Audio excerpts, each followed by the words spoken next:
Hello friends, welcome to online study bytes. मैं हूं प्रतीक्षा और टीजीटी पीजीटी 2020 के नोटिफिकेशन के बारे में आप लोगों को पता चल चुका है। तो बहुत सारे सवाल हैं जो आपके मन में अभी भी चल रहे हैं, तो आज उन सवालों का जवाब देखते हैं। तो एक बार फिर से नोटिफिकेशन की ओर चलते हैं। तो सबसे पहले हम आज इस वीडियो में बात करेंगे टीजीटी के नोटिफिकेशन के बारे में और इससे संबंधित जितनी भी डिटेल है उसके बारे में पढ़ेंगे, तो जिससे कि आपके जो डाउट्स हैं वो आपको क्लियर हो जाएंगे। तो चलिए स्टार्ट कर लेते हैं। फ्रेंड्स, अगर आप सी टेट या एच टेट की तैयारी कर रहे हैं तो आप अनअकैडमी के साथ जुड़ सकते हैं। अनअकैडमी के साथ जुड़कर आप अपने एग्ज़ाम की तैयारी और अच्छे लेवल पर कर सकते हैं, क्योंकि अनअकैडमी आपको बहुत सारे फीचर्स प्रोवाइड करवाता है। कौन कौन से फीचर्स आपको मिलने वाले हैं अगर आप अनअकैडमी के साथ जुड़ते हैं? तो आपको सबसे पहले मिलेगा कि learn live from the comfort of your home. आप अपने घर से ही अपने एग्ज़ाम की तैयारी कर सकते हैं। आपको किसी भी कोचिंग में जाने की ज़रूरत नहीं है।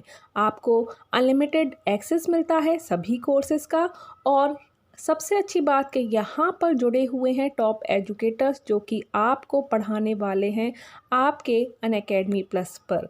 एग्जॉस्टिव कवरेज ऑफ सिलेबस आपको मिलेगा, किस तरह से कैसे आपका सिलेबस आपको पढ़ाया जाएगा, कहाँ कहाँ कब कब क्या क्या पढ़ाने वाले हैं, ये सारी इन्फॉर्मेशन आपको अनअकैडमी प्लस पर प्रोवाइड कराई जाती है।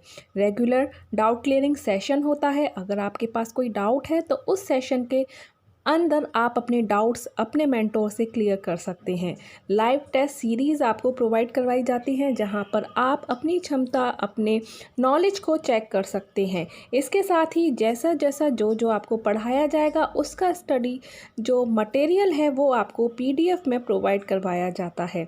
आंसर राइटिंग सेशन यहाँ होते हैं और साथ लास्ट मेंटोरशिप एंड गाइडेंस मिलता है। इसके साथ साथ बहुत कुछ है जो आप अनअकैडमी पर प्राप्त कर सकते हैं। वो ज्ञान, वो नॉलेज, वो एक्सपीरियंस टीचर्स का, वो सब आपको अनअकैडमी प्लेटफॉर्म पर मिलता है। पेपर 1 मैराथन सीरीज़ स्टार्ट की गई है। फ्री लाइव क्लासेस आपको प्रोवाइड करवाई जाएंगी। आपको लिंक दिया गया है जिस पर जाकर आप फ्री लाइव क्लासेस भी ज्वाइन कर सकते हैं। तो ये सी टेट पेपर 1 के लिए है, और कोर्स जो है सी टेट 2021 का वो स्टार्ट हो रहा है 2 नवंबर से। और यहाँ पर आपको ये सारे बैचेस, जो भी बैचेस स्टार्ट हो रहे हैं 2 नवंबर से, उनके लिए सिर्फ आपको एक बार सब्सक्रिप्शन लेना है और आप अपने टाइम के अकॉर्डिंग किसी भी बैच को ज्वाइन कर सकते हैं, और आपको हर बैच के लिए पेड नहीं करना होगा। जब आपके पास टाइम हो तब आप क्लास लें, ठीक है। इसके बाद सी टेट पेपर 1 का भी कोर्स स्टार्ट हो चुका है, और ये स्टार्ट हो चुका है 26 अक्टूबर से, जो कि अनअकैडमी प्लस पर आपको देखने को मिल रहा है। ऑल बैचेस 1 सब्सक्रिप्शन, जैसा कि मैंने कहा, कितने भी बैचेस हों आपको बस एक बार ही सब्सक्राइब करना है। रिवीजन बैच स्टार्ट हुआ है एच टेट के लिए, जो कि 24 अक्टूबर से स्टार्ट हो चुका है, और आप अनअकैडमी पर एनरोल करके इसका फ़ायदा भी उठा सकते हैं।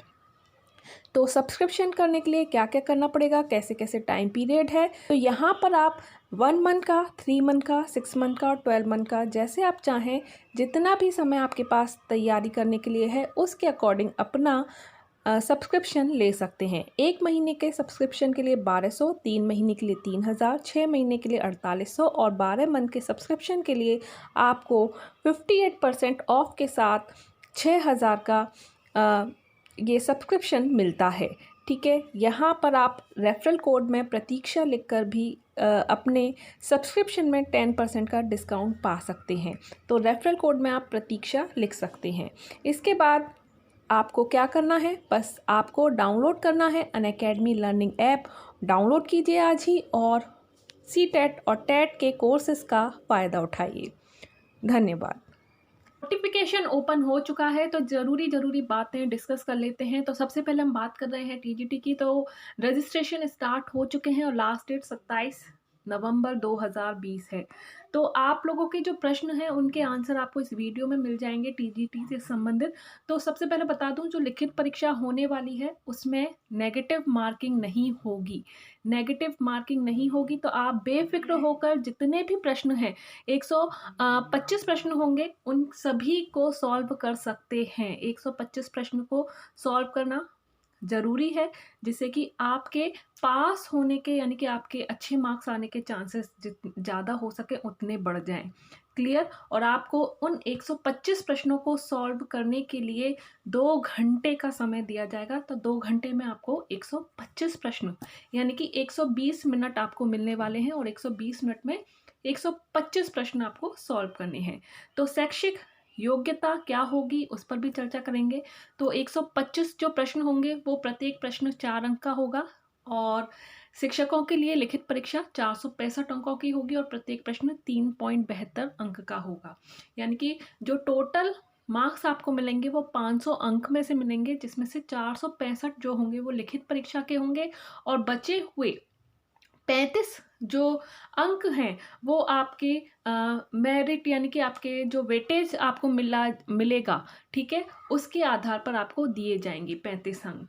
क्लियर है। तो आगे हम बात करते हैं। जो एक और जो क्वेश्चन है आपका, जो आप बहुत कंफ्यूज रहते हैं, बालक और बालिका वर्ग। तो यहाँ आप देखोगे कि जो वैकेंसीज निकली हैं उसमें बालक वर्ग के लिए वैकेंसी अलग है और बालिका वर्ग के लिए वैकेंसी अलग है। तो बालक वर्गों को कोई फ़ायदा नहीं है। बालक वर्ग यानी कि जो भी मेल हैं वो अपने मेल कैटेगरी में ही अप्लाई कर सकते हैं। यानी कि जो हिंदी की वैकेंसी है जैसे जनरल 1054, तो मेल 1054 में ही अप्लाई कर सकते हैं, चाहे वो जनरल के हों। ओबीसी वाले ओबीसी, एससी एसटी अपना अप्लाई कर सकते हैं। क्लियर है। तो यानी कि उनको जब भी उनका जब भी नंबर आएगा तो वो इसी नंबर के आधार पर आएगा। यानी कि अगर उनका नंबर आता है तो 1054 में अगर उनका नंबर आता है तो उनको ये जगह मिलेगी, अगर नहीं आता है तो नहीं मिलेगी। तो वो बालक वर्ग के लिए ही अप्लाई कर सकते हैं। जितनी भी वैकेंसी है उन्हीं के आधार पर उनको चांस दिया जाएगा। लेकिन बालिका वर्ग में ऐसा नहीं है। बालिका वर्ग में जैसे हिंदी में सिर्फ 125 ही वैकेंसीज निकाली गई हैं, तो बहुत कम है। बालिका वर्ग चाहे तो वो बालक वर्ग में अप्लाई कर सकती हैं, क्योंकि यहाँ पर आप देखोगे 1054 वैकेंसीज हैं। तो बालिकाओं को फ़ायदा दिया गया है कि वो बालक वर्ग में चाहे वो बालिका वर्ग में, तो जहाँ पर भी वैकेंसी ज़्यादा है उसमें वो अप्लाई कर सकती हैं। तो उनको छूट दी गई है। तो बालिका वर्गों के जो अभ्यर्थी हैं यानी कि फीमेल कैटेगरी की जो अभ्यर्थियाँ हैं उनको फ़ायदा है। ठीक है। तो अब आपका कन्फ्यूज़न दूर हो चुका होगा। तो बालक वर्ग सिर्फ बालक वर्ग में ही अप्लाई कर सकते हैं, लेकिन बालिका बालिका वर्ग और बालक वर्ग दोनों में ही अप्लाई कर सकती हैं। क्लियर है। तो यहाँ आप देख सकते हो आपके अकॉर्डिंग आपके कितनी कितनी वैकेंसी आपके सब्जेक्ट के लिए निकाली गई हैं। तो अब चलते हैं शैक्षिक अर्हता की ओर। तो हिंदी वाले जो अभ्यर्थी हैं उनको बहुत कन्फ्यूज़न है कि संस्कृत विषय उनके पास इंटर में था या बीए में नहीं है। तो उसको लेकर जो कन्फ्यूज़न है यहाँ मैं क्लियर कर देती हूँ। तो हिंदी वाले अभ्यर्थी अगर उन्होंने बीए में हिंदी के साथ पढ़ाई की है, 3 साल हिंदी अगर उनके पास है और संस्कृत या तो उनके पास इंटरमीडिएट में रहा हो, और अगर इंटर में नहीं रहा है लेकिन उन्होंने बीए के साथ साथ संस्कृत 3 साल रहा है, तो भी वो हिंदी के साथ अप्लाई कर सकते हैं। इंटर में संस्कृत ना हो लेकिन बीए में है तो वह हिंदी के लिए अप्लाई कर सकते हैं। बीएड होना जरूरी है, बीएड या अन्य समकक्ष डिग्री होना जरूरी है। तो ये अनिवार्य प्रशिक्षण अर्हता है, ये आपका होना जरूरी है। तो आप हिंदी से अप्लाई कर सकते हैं। गणित बीए या बीएससी गणित से हो तो आप गणित से अप्लाई कर सकते हैं। गृह विज्ञान वाले उन्होंने गृह विज्ञान से या गृह अर्थशास्त्र से या घरेलू विज्ञान से या गृह कला में प्रशिक्षित स्नातक किया हो और बीएड किया हो तो वह गृह विज्ञान में अप्लाई कर सकते हैं। उर्दू वाले बीए उर्दू से किया हो या एलटी या बीटी या बीएड या अन्य समकक्ष डिग्री उनके पास है तो वह उर्दू से अप्लाई कर सकते हैं। अंग्रेजी बीए अंग्रेजी से किया हो तो अंग्रेजी से अप्लाई कर सकते हैं, या यूजीसी द्वारा मान्यता प्राप्त विश्वविद्यालय डिग्री कॉलेज से त्रिवर्षीय स्नातक कोर्स किया है अंग्रेजी भाषा के साथ तो भी वह अंग्रेजी में अप्लाई कर सकते हैं। लेकिन आप सभी का क्या है, बीएड होना जरूरी है। संस्कृत की बात करें तो बीए संस्कृत या एलटी बीटी या बीएड या अन्य समकक्ष शिक्षा अथवा शिक्षण में डिग्री या डिप्लोमा अगर है तो आप संस्कृत से अप्लाई कर सकते हैं। वाणिज्य वाले बीकॉम अगर आपने किया है तो वाणिज्य से अप्लाई कर सकते हैं। कृषि बीएससी कृषि से आप पढ़े हुए हैं तो कृषि से अप्लाई कर सकते हैं। तो यहाँ आप देख सकते हैं कि आप लोगों के लिए शैक्षिक अर्हता क्लियर दी गई है। तो अगर आपको अभी भी कोई डाउट है तो आप कमेंट में ज़रूर लिखिए, जिसका आंसर मैं आप लोगों को देने की कोशिश करूँगी। कला वालों के लिए बीएड ज़रूरी नहीं है, ये आप ध्यान रखें। अगर आपने बीएड नहीं किया है तो भी आप कला में अप्लाई कर सकते हैं, ये आप ध्यान रखें, ठीक है। और ये आप लोगों के लिए है कि उपयुक्त 1 या 2 के अंतर्गत इंटरमीडिएट परीक्षा उत्तीर्ण होना सबके लिए आवश्यक है, परंतु यदि उसके परीक्षा में प्राविधिक कला लिए जाने का प्रमाण उपलब्ध ना हो तो उसके स्थान पर उस स्तर की प्राविधिक कला के ज्ञान का प्रमाण स्वीकार किया जा सकता है। बालिकाओं की संस्थाओं के अध्यापकों को प्राविधिक कला की योग्यता से छूट दी जाएगी। तो यहाँ पर आपको दिए हुए हैं कुछ ऑप्शंस, तो इनमें से आपके पास कोई ना कोई डिग्री या कोई ना कोई योग्यता होनी चाहिए जिससे कि आप कला में अप्लाई कर पाएँ। लेकिन अगर आपने बीएड नहीं किया है तो भी आप कला में अप्लाई कर सकते हैं। रही बात शारीरिक शिक्षा की, अब तो शारीरिक शिक्षा के साथ भी यही अप्लाई होता है। अगर आपने बीएड नहीं किया है लेकिन बीएड की जगह सीपीएड का प्रमाण पत्र है या अन्य समकक्ष प्रमाण पत्र है तो वो बहुत ज़रूरी है शारीरिक शिक्षा में अप्लाई करने के लिए। इसके बाद सिलाई के लिए भी बीएड की आवश्यकता नहीं है। विज्ञान में आपने भौतिक विज्ञान और रसायन विज्ञान के साथ बीएससी की है तो ही आप विज्ञान में अप्लाई कर सकते हैं। यहाँ पर बुरी बात यह है कि जीव विज्ञान वालों को यहाँ पर कोई भी जगह नहीं दी गई है, तो जीव विज्ञान वाले अभ्यर्थी क्या करें, उनके लिए कोई ऑप्शन भी नहीं रखा है। तो यहाँ पर उनको थोड़ा वेट करना होगा और अपने लिए मांग करनी होगी कि जीव विज्ञान वालों के लिए कोई ना कोई रास्ता सरकार ये निकाले और उनके लिए भी वैकेंसीज निकाली जाए या फिर विज्ञान की कैटेगरी में उनको डाला जाए जिससे कि वह भी टीजीटी में अप्लाई कर पाएँ। बीएड होना ज़रूरी है। अब सामाजिक विज्ञान बहुत कंफ्यूजिंग है। सामाजिक विज्ञान के अभ्यर्थी जो हैं वो सोचते हैं कि कौन कौन से विषय किस तरह का पेपर आता है, तो मैं आपको क्लियर कर दूं। वैसे मैंने प्रीवियस ईयर के पेपर मैंने अपलोड कर रखे हैं। टीजीटी के पेपर आप देखोगे तो हर पेपर को मैंने काफ़ी अच्छे से एक एक पेपर अपलोड किया है अलग अलग। तो यहाँ पर आपको 4 विषय दिए जाते हैं अगर आप सामाजिक विज्ञान टीजीटी में अप्लाई कर रहे हैं, जिसमें पहला विषय इतिहास, दूसरा राजनीति शास्त्र, तीसरा भूगोल और चौथा अर्थशास्त्र है। तो यहाँ पर आपको चारों विषय सॉल्व नहीं करने हैं। यहाँ पर आप कोई भी 2 विषय चूज़ कर सकते हैं जिसमें आपकी बहुत अच्छी तैयारी है। ज़रूरी नहीं है कि आपने वो विषय बीए में पढ़े हों। अगर आपने बीए में नहीं भी पढ़े हैं, ठीक है, तो भी आप किन्हीं और 2 विषयों को चूज़ कर सकते हैं अपने एग्ज़ाम के लिए। तो निम्नलिखित में किन्हीं 2 विषयों के साथ बीए प्रशिक्षण सहित आप इतिहास, राजनीति शास्त्र, भूगोल, अर्थशास्त्र को सॉल्व कर सकते हैं, कोई भी 2 विषय। लेकिन आप अप्लाई तभी कर पाएंगे जब आपके पास इन चारों में से 2 विषय बीए में होने हों। अगर आपके पास बीए में इतिहास अर्थशास्त्र है या भूगोल या राजनीति शास्त्र है, इतिहास राजनीति शास्त्र है या भूगोल अर्थशास्त्र है, कोई भी 2 विषय हैं तो भी आप सामाजिक विज्ञान में अप्लाई कर सकते हैं। क्लियर। और अगर पेपर आता है तो 125 प्रश्न होंगे। 125 प्रश्न जो होंगे वो 2 भागों में बटे होंगे। कोई भी 2 विषय आपको चुनने हैं।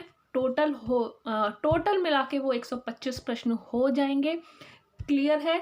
और अगर आपको कोई भी डाउट है तो मैं प्रीवियस ईयर के पेपर को दोबारा से अपलोड करूंगी। आप देखेंगे कि किस तरह से पेपर आपको दिखाया जाएगा, दिया जाएगा और किस तरह से आपको ये 2 विषय चुनने हैं। तो वो 2 विषय आप वही चुने जिनकी तैयारी आपकी बहुत अच्छी हो, चाहे वो बीए में हो या ना हो, कोई मैटर नहीं करता।